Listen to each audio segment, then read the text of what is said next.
Hello everyone, we are Team Smart Eco Service. We are presenting our plan for DBKU iBin, an intelligent bin monitoring system designed to modernize waste management in Kuching.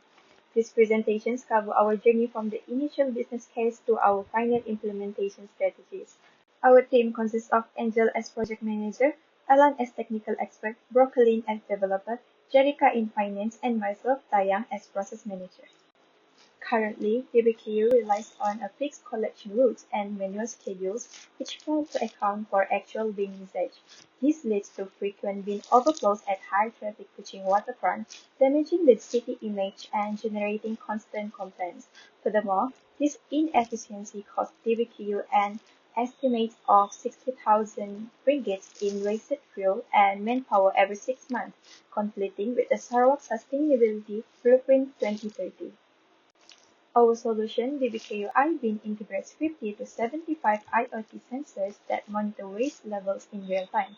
This data is sent to a cloud dashboard, allowing supervisors to receive automated alerts when bins reach 90% capacity. By using on-demand dispatching, we only deploy trucks when necessary, shifting DBKU from a reactive process to a proactive, data-driven operations. Next, our MOV is to achieve a 90% reduction in the bin overflow incidents and complaints within a 6-month pilot period. As shown in our metric tables, we aim to reduce weekly complaints from 20 to just 2 and daily full bin from 25 to below 5. This success directly supports DBKU's goals and digital transformations and enhanced public cleanliness. For the project scope overview, the project name is DBKU iBin, which is Intelligent Bin Monitoring System. The client is Dewan Bandaraya Kuching Utara, which is DBKU. The pilot location is at Kuching Waterfront and the project duration is 6 months. Our project scope includes installing 50 to 75 IoT ultrasonic field level sensors on public bins, real-time data transmission to a cloud-based dashboard, live map, alerts, and reporting for bin status, on-demand waste collection dispatch, and lastly, performance measured via MOV, which is 90% reduction in overflow incidents. This is the deliverable structure chart for our DBKU iBin project. At the top, the project lifecycle, or PLC, we begin with initialize and conceptualize, where the business case is defined. We then move into project charter and planning, followed by execute and control, close project, and finally evaluate project success based on our MOV. Within the execute and control phase, the project follows clear SDLC phases. These include analysis, design, construction, testing, and implementation. Each SDLC phase produces specific measurable deliverables such as requirement specifications, IoT architecture diagrams, configured sensors, test reports, and pilot deployment outputs. This is the work breakdown structure for the project. The work is organized into project phases, starting with initiation, where problem identification and analysis are completed, ending with approval of the business case as our first milestone. Next is planning, where the project charter, scope, MOV, first plan, and detailed schedule are developed. This phase concludes with the project planning complete milestone, ensuring the project is ready for execution. The execution phase follows the SDLC structure, beginning with requirements and design, and then moving into system development. Tasks are logically sequenced from architecture design to sensor configuration, cloud development, and system integration. The development complete milestone confirms readiness for testing. We then move into testing, which includes unit testing, system testing, integration testing, and user acceptance testing. Successful completion is marked by the system tested and UAT pass milestone.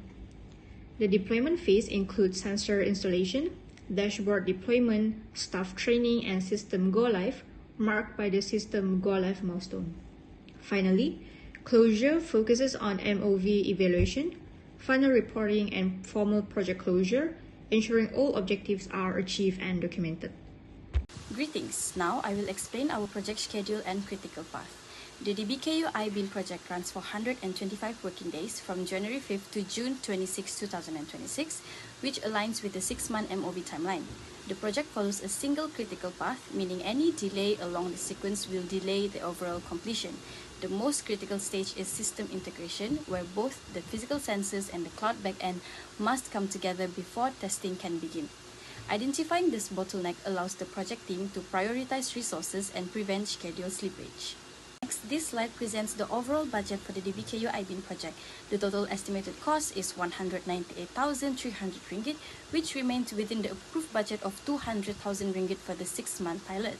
As shown in the chart, personnel costs make up the largest portion of the budget due to the consultancy-based labor model used to control long-term expenses. Hardware costs are the second largest component, reflecting the deployment of IoT sensors and supporting devices. Software and other costs are relatively minimal, ensuring that resources are focused on delivering the core system without exceeding the budget. Now, following our client's request in the project brief to shorten the project schedule by 10% and reduce the overall budget by 20%, the project team revised both the timeline and cost plan accordingly. Originally, the project was scheduled for 125 working days. By applying project management techniques such as fast-tracking overlapping activities, start-to-start task dependencies, and time boxing during development and testing, we reduced the schedule to 112 working days, allowing the project to be completed 13 days earlier without affecting critical deliverables. Now, in terms of budget, the approved project budget of 200,000 ringgit was revised to 160,000 ringgit in line with the client's directive. Cost reductions were achieved by optimizing personnel utilization, reducing the pilot deployment scale, and adopting a leaner approach to training and logistics. Importantly, core system development, testing, and governance activities were retained to ensure the project's MOV remains achievable within the revised constraints. Next, I will proceed with the project risks. So in this project, we have identified 5 risks for each of the project phases. So for the first one is alignment risk, conceptualizations. Strategy for this risk is avoidance. So actions, early stakeholder workshops are conducted to ensure DBKU sustainability goals are baked into the project DNA. Next is resource risk, planning. Strategy for this risk is mitigations. Actions, use rolling wave method to stay agile despite budget and time constraints. The third one is technical risk, executions. The strategy for this risk is mitigations. Actions, high rigor sensor calibration and redundancy checks to prevent data drift in the field. The next one is success risk, closure. Strategy, acceptance and contingency. Actions, setting realistic KPIs early so the pilot evaluation is based on achievable data points. And the last one is dependency risk, monitoring and control. Strategy for this risk is mitigations, actions, active critical path monitoring via Microsoft project to prevent delays caused by parallel tasks. Next, I will proceed with the system conversion strategy. So the strategy selected by our team is the phase conversion. So in this strategy, we will divide the waterfront Kuching into 3 zones. Let's say zone A, zone B, and zone C.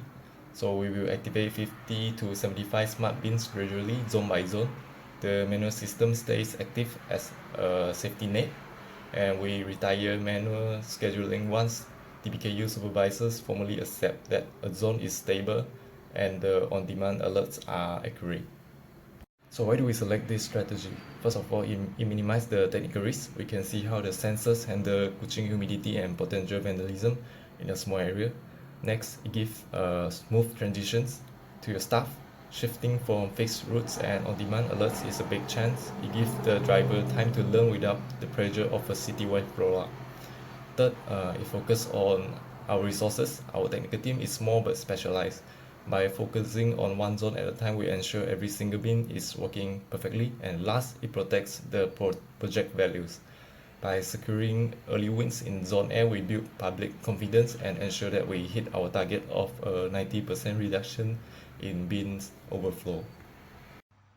Hi, I'm going to explain about the project closure and evaluation, starting with the project closure evaluation first. The deliverable and technique completion. Each component such as sensor, dashboard, and alert system must be functional, tested, and fixed for any defects. Next, the MOV performance validation. All MOV such as reduction in complaint must be verified and MOV achievement must be reported. Then for the sponsor and stakeholder acceptance system must be demonstrated, confirmed by the sponsor, and have proper sign-off. For the documentation and knowledge transfer, all document must be completed and done knowledge transfer with the system with the representative. Finally, for administrative closure, cost must not exceed and contract must be verified. For MOV evaluation, MOV achievement can be evaluated by comparing current number of complaints now and in 6 months. Next, for customer impact, we can analyze reduction in public complaint and cleanliness of the public area. For social impact, it can be evaluated by assessing the visible cleanliness and the consistency of the collection. Then for the operation performance, we can measure the time between the alert and the collection time. We can also compare the project plan with the actual scope, schedule, and budget to evaluate the project management performance.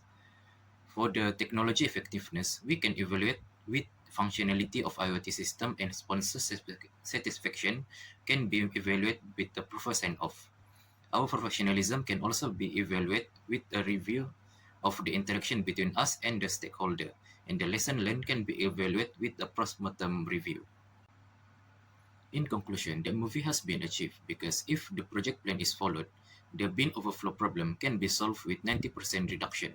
The schedule also will be within the given time frame of 6 months, which is in 112 working days.